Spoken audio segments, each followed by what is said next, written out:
ये जो हमारा यात्रा कमिटी महासंघ ये कहीं यात्रा कमिटी महासंघ रो जन्म कहीं कलाकार संघ रहा कलाकार मान लड़िया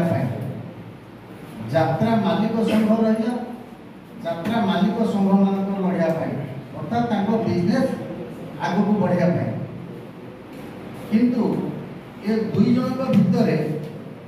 यात्रा कमिटी जो चिंताधारा रे यात्रा कमिटी महासंघ सृष्टि ए संघ को आम समस्ते बहुत बहुत बधाई दबा अभिनंदन जनाइबा जो मैंने कार्यक्रम को जन्म देइछंती। तो यात्रा कमिटी महासंघ एइथि चहल सृष्टि करिछि। केतेबेले मालिक माने कहउछंती आमे बड़, केतेबेले कलाकार माने कहउछंती आमे बड़ हेई पारंती। जने कलाकार निश्चित भावे बड़ कहीं कला से जन्म नहीं कला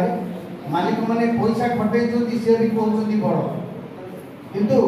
कमिटी माने आमे जो माने यात्रा आगू चलो यात्रा कमिटी अनुबंधित रहा एवं यात्रा कमिटी जहाँ भल मंद सुविधा असुविधा हम यात्रा कमिटी महासंघ ताको ग्रहण कर लड़ाई कर आमे जो एडवांस दौचे जो कैटेगरी यात्रा पे एडवांस दौचे देखुचे वर्ष पूर्व पार्टी के आमको बहिना करिया पड़ुचे किंतु देखा जाउची शेष बेलू से पार्टी रे कलाकार रहना कलाकार बदली जाउछंती किंतु आमे जो रेट देचे जो कलाकार मान को देखिकी आमे से पैसा देचे शेष से कलाकार माने रहना जहाँ कहते भाई आमर जे फिक्स रहनी सेठी अमुक रहनी तो ये जो रहना ताले जो रेट टा फिक्स करते से माने कहाँ पे फिक्स करते से कलाकार मान को नहीं फिक्स करते जदि से कलाकार माने रहना से आम सहित रेट रिवाइज करछंती कि रेट रिवाइज करना छाड़ी देछो आसंतु आपण जतेबेला आम संगे आपण एग्रीमेंट करछंती गोटाए आलोचना करिबा यात्रा केमिति कमिटी बंचिले तो यात्रा संघ बंचिबो ना कलाकार बंचिबे से खाली आसीबे यात्रा करि देबे आपनकर